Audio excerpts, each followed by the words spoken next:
प्रियजनों, आज जाने अधिकांश रोगों का मुख्य कारण क्या है।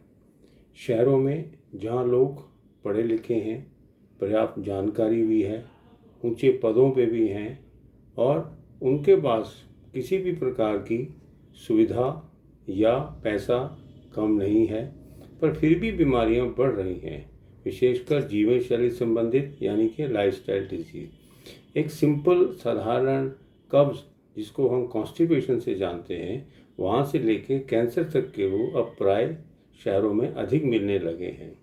जो जीवन शैली हम जान के अनदेखा करते हैं, एक एक्सीडेंट कोई अचानक होने वाली बीमारी है, उसको छोड़ के अधिकांश बीमारियों का मुख्य कारण एक शब्द से जाने, वो है प्रज्ञा अपराध।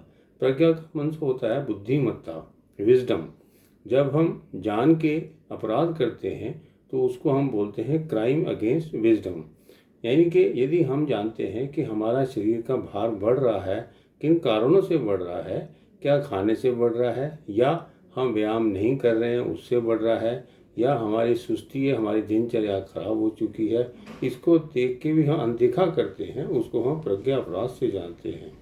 ऐसे ही आप देखेंगे जिन लोगों का लीवर खराब है फिर भी वो शराब पीते हैं। ऐसे ही जिनको सांस की बीमारी है, दमा है, टीबी हो रही है, वो धूम्रपान का सेवन करते हैं। ऐसे ही बहुत सारे ऐसे रोग हैं जिसका कारण जानते हुए भी हम उसकी अनदेखी करते हैं, उसको हम प्रज्ञा अपराध से जानते हैं। ये हजारों साल से हमारे देश में जब आयुर्वेदिक मेडिकल सिस्टम की शुरुआत जब हुई, तब से इस शब्द का उपयोग हुआ। पहले लोग हमसे, चाहे 25 साल पहले, 50 साल पहले या अधिक, वो लोग अधिक परहेज करते थे, अर्थात वो उनकी बुद्धि ये जानती थी कि हमें अपराध नहीं करना है। जो चीज़ उस समय के जो चिकित्सक या डॉक्टर थे जिस बात का परहेज करने को बोलते थे, वो अक्सर उससे दूर रहते थे।